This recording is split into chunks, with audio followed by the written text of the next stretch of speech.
Olá, tudo bem? E aí, Jorginho, meu amigo, a nossa revisão, a aula da passada foi muito boa, hein? Foi. Falou sobre contextos de urbanização do Brasil. Isso aí. Falamos sobre esse crescimento das cidades, as regiões que têm a maior concentração populacional. E os nossos alunos devem ter compreendido porque existem cidades que têm muita gente, cidades que têm poucas pessoas. O que levou a essas pessoas virem para a cidade, né, Jorginho? É isso aí. Então, já começou, né? Nosso resumão. E aí a gente sempre fala suave na nave, tranquilão. E a gente vai fazer aqui um resumão tranquilão para você fixar mais esse conhecimento. Fechou? Vamos lá no quadro, meu diretor. Vamos lá. Aula 22.2, Urbanização no Brasil. Nossa revisão, falamos sobre a questão, claro, de urbanização no Brasil. O nosso processo, ele foi tardio e desigual. Mas, professor, por que foi tardio? Porque se a gente comparar em relação à Europa, a nossa séculos. séculos atrasado. A nossa industrialização vai chegar aqui no século XX. Por volta de 1920, aí já começam as primeiras indústrias a se estabelecerem. Século XX. Já na Europa, só para a gente comparar, já vinha pelo menos há 2 séculos já crescendo a questão industrial. Claro, questão industrial envolve também a urbanização, as pessoas migrando para a cidade. E aqui no Brasil não, veio mais tarde, ou seja, um pouco mais retardado, né? Isso. E foi de forma desigual. Por que ele fala que é de forma desigual? Porque nós vamos ter nessa urbanização a questão de ocupação irregular de áreas. A questão é que essa urbanização, ela iniciou mais intensamente no século XX, as pessoas começaram a vir e ocupar áreas mais periféricas. Isso. Tá? E também esse processo de urbanização, né, no Brasil, ele vai se dar também de forma desigual no território. É isso? E ele vai justamente acontecer principalmente nas regiões sul e sudeste do Brasil. Já enquanto ali surge a industrialização no Brasil, na região sudeste, a região amazônica, por exemplo, vai estar muito atrasada em relação ao sul e sudeste.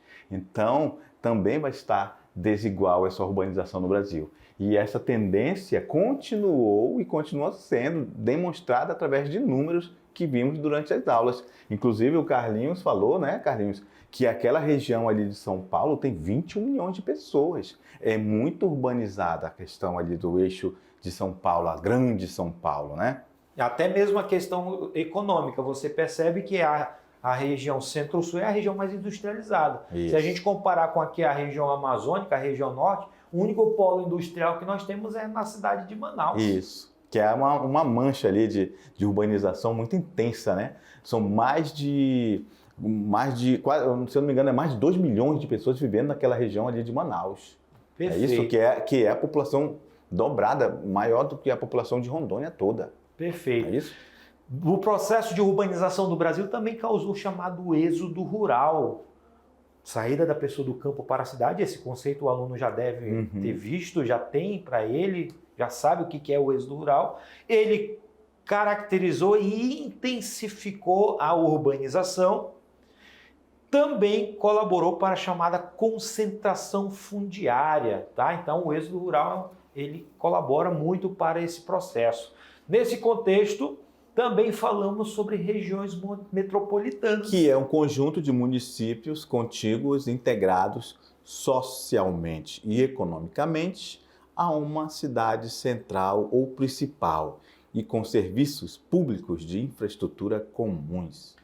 E aí eu lembro que nós mostramos para o nosso aluno a questão das principais regiões metropolitanas. Notem que na legenda, o título, né, Regiões Metropolitanas no Brasil, a nossa legenda, temos aí as cores vermelha, laranjada, verde e um bege, né, Jorginho? Nessa questão, a gente salienta que aqui, ó, a região centro-sul do Brasil é a região que possui uma concentração muito grande de pessoas e que também vai ter muitas regiões metropolitanas.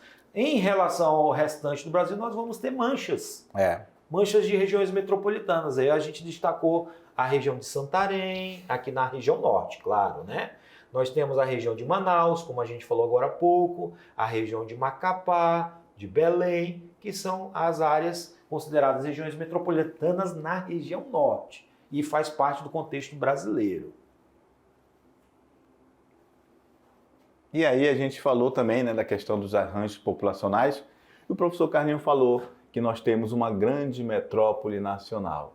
E ela se chama a Grande São Paulo. E ela é uma cidade global também, cidade né? global, juntamente com Rio de Janeiro, que nesse contexto do mapa também é uma metrópole nacional. Ok? E nós temos as outras metrópoles regionais, como Manaus, Belém, Fortaleza, Recife, Salvador, Vitória, a Grande BH, Santa Catarina, Florianópolis, né, quer dizer, Porto Alegre e Goiânia. Notem que aqui em Rondônia nós não temos metrópole, A mais próximo que nós temos de nós é a metrópole regional, que é Manaus. Mas ela é considerada uma capital regional. Isso, uma capital regional. Falamos dela em relação à questão da hierarquia urbana. O professor Carlinhos explicou isso quando nós evidenciamos que muitas pessoas vêm de outros municípios, e eu ainda falei que vem pessoas lá da Bolívia, outro país, resolver problemas de saúde aqui. Isso demonstra que é um polo de atração para resolver alguns problemas, que no caso que nós falamos aqui, em específico, foi questão de saúde. É isso? Perfeito. Nessa questão, os arranjos populacionais, eles são agrupamentos de 2 ou mais municípios com forte integração populacional devido aos movimentos pendulares para o trabalho ou o estudo ou a contiguidade entre manchas urbanas. Eu lembro muito bem que há um tempo atrás, Jorginho, só para a gente abrir um parênteses rapidex, Porto Velho ele era um centro de estudo. Muitos pais mandavam seus filhos e continua sendo, para cá, para Porto Velho, por causa que concentrava as maiores universidades e faculdades do estado de Rondônia. Perfeito. Certo? E continua, né? Mas vamos lá. Aí nós falamos também sobre a questão da porcentagem da população que vive em área urbana por região no Brasil. A primeira é só o Brasil, tá? Isso quer dizer que ele não faz parte desse outro gráfico aqui, que eu vou até mudar de cor, vou colocar preto. Ó, isso aqui é uma outra informação da de cima, ok? Ali, a de cima que está em verde, quer dizer, dá informação para o aluno que Brasil, 85% está urbanizado. Os outros restantes estão na zona rural. Então, isso quer dizer que falta só 15%. Agora, dos 85%, agora sim, agora a gente vai dividir isso no Sudeste, Centro-Oeste, Sul, Norte e Nordeste, onde a gente evidenciou que Sudeste é a área mais urbanizada do Brasil e o Nordeste é a menos urbanizada, ok? Perfeito. Aí eles têm uma atividadezinha de leve, tranquilão e suave na nave, ok? No passo do gato. No passo do jabuti, só na manha do jabuti. Faz aí, daqui a pouco a gente volta. Tchau.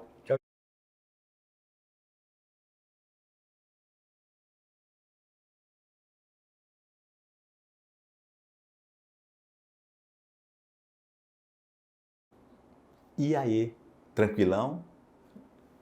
Claro que sim, né, Carlinhos? Depois dessas explicações, eles com certeza, Jorginho, eles devem ter aprendido primeiro a aprender, né?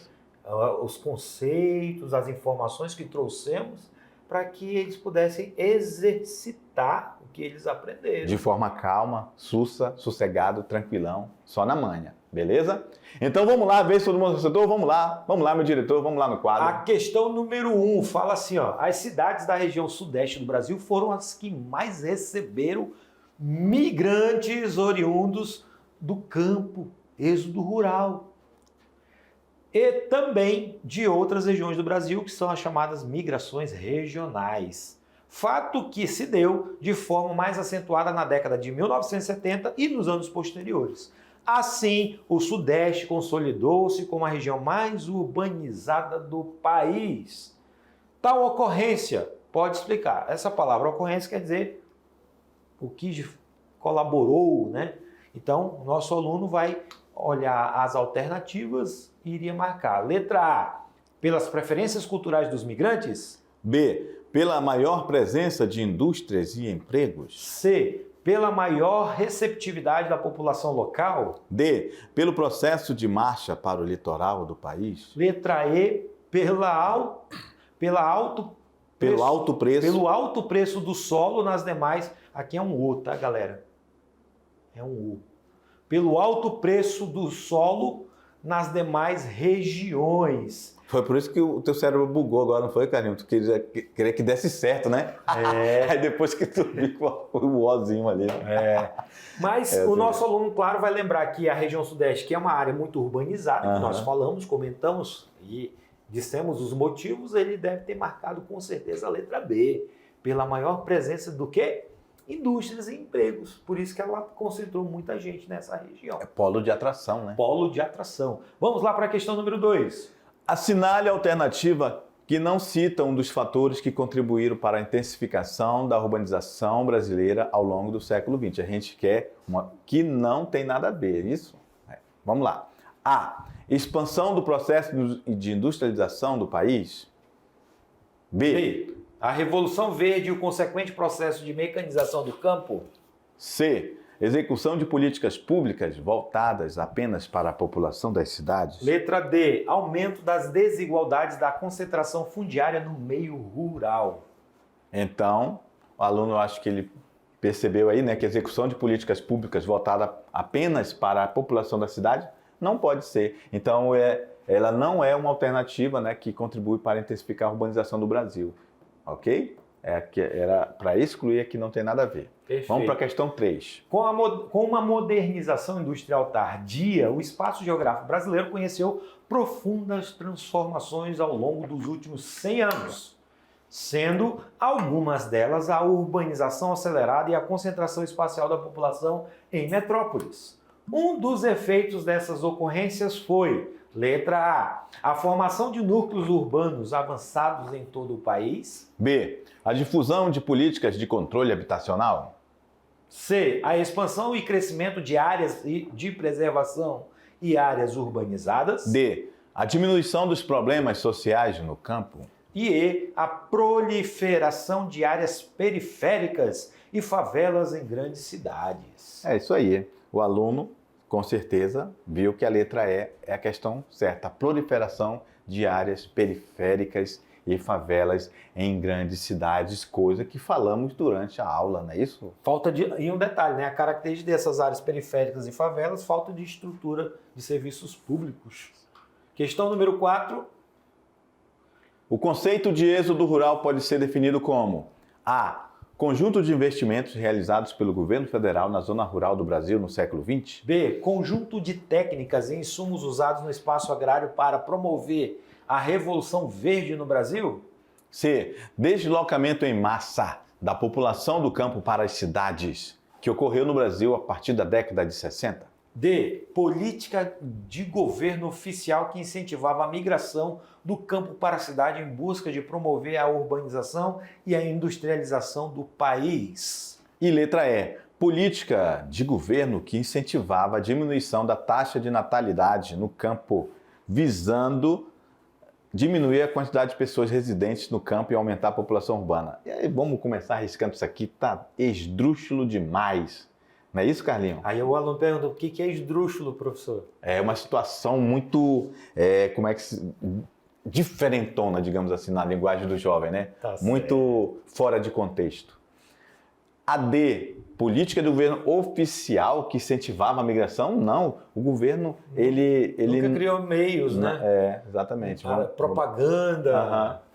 Ele não, muito pelo contrário, ele queria que ficasse pessoas no campo justamente para ter uma mão de obra, ter mais produtividade, certo. Ok? Então, o aluno vai lembrar que o conjunto de investimentos realizado pelo governo federal na zona rural até teve, né, investimento, porque o agrobusiness precisa de dinheiro e realmente o governo às vezes empresta dinheiro, financia o campo, né? Isso Só que nós estamos falando no contexto lá no início, lá no início do século XX. Não vai ser isso, aqui não. Conjunto de técnicas e insumos usados no espaço agrário para promover a Revolução Verde. Aqui está falando de questão tecnológica no campo, né? Então, ele quer só o conceito de êxodo rural que o aluno com certeza lembrou, que é esse deslocamento em massa da população do campo para as cidades, que ocorreu no Brasil a partir da década de 60 em busca de emprego, melhores condições de vida. É isso? Perfeito. O professor Jorginho até recomendou o filme O Caminho das Nuvens, com Wagner Moura, que super recomendo, um filme muito interessante. Perfeito. Vamos lá para a questão número 5. As regiões metropolitanas concentram em torno de si uma gama de serviços, áreas de comércio e algumas formas de atividades industriais que conferem a essas localidades uma posição de centralidade socioeconômica. Por região metropolitana, entende-se que ela seja, letra A, um agrupamento de cidades com características em comum. B, uma área em que uma metrópole central está interligada às cidades dela dependentes. C, uma região que abrange características físicas semelhantes entre si. D, uma zona urbana marcada pela exclusividade dos serviços públicos. E letra E, um conjunto de lugares industrializados e com um complexo desenvolvimento social. É uma área central, né? Ali é uma área que tem uma metrópole central que está interligada às cidades que dela dependem. Demos vários exemplos. A grande São Paulo, né? Isso, a grande São Paulo ali, que é uma metrópole que ela é um polo de atração e ali gravita ali aquelas cidades todas ao redor dela, porque ela se tornou ali uma região central e que muitas pessoas vão lá resolver seus problemas. É uma região industrial, ali a região de São Paulo é também um grande centro financeiro do Brasil, não é isso? O Carlinho até falou que tem a Bolsa de Valores, a Ibovespa, né? Uma urbanização intensa. Isso, e sem falar que é uma grande região industrial, polo de atração, não é isso? Certo. E a questão 6 é uma questão no qual o aluno vai mostrar o conhecimento adquirido. E a pergunta é a seguinte: qual a influência do êxodo rural para o processo de urbanização, Jorginho? Obviamente que o aluno, já falamos e sempre falaremos quando se tratar de questões assim subjetivas, em que o aluno tem que expor o seu pensamento e produzir um texto. Obviamente que o aluno sempre vai lembrar que a gente fala que só dá um norte, né? O aluno tem autonomia para pensar e produzir o seu texto, mas tem que estar inserido dentro desse contexto. Se tiver algo nesse sentido que a gente colocar ali, ó, tá de boa, tá tranquilão, tá suave na nave. Vamos lá no quadro, meu diretor. Então, vocês iriam colocar exatamente a questão relacionada ao êxodo rural, qual é a influência dele para o processo da urbanização. E aí você conceituaria que o êxodo rural, as pessoas saíram do campo para a cidade, aumentou a população da cidade, consequentemente a rural diminuiu, favorecendo esse crescimento, o processo do surgimento das periferias, das favelas e também problemas ligados a esse crescimento, a chamada carência de saneamento básico. Entre outros problemas, né, que a violência urbana, não é isso? O desemprego, o subemprego. Então, vê um efeito dominó muito grande. Está perguntando assim, professor, mas o que seria subemprego? Me explica para mim. Subemprego. Vamos lá, partindo do contexto etimológico da formação da palavra, sub quer dizer abaixo. Então, quando você fala em subsolo, está abaixo do solo. Subemprego é uma coisa que está abaixo do que seria um emprego, ou seja, é um emprego que não tem formalidade, não tem carteira assinada, não tem garantias trabalhistas, não tem garantias previdenciárias. A pessoa faz um dia a dia para ganhar o seu ganha-pão. É o autônomo. O autônomo, isso. Beleza. Perfeito. Jorginho, conhecimento puro. Meus amigos, meus alunos, professores da mediação tecnológica, nós deixamos o nosso abraço aqui, certo? E nos encontramos na próxima. Até a próxima. Tchau.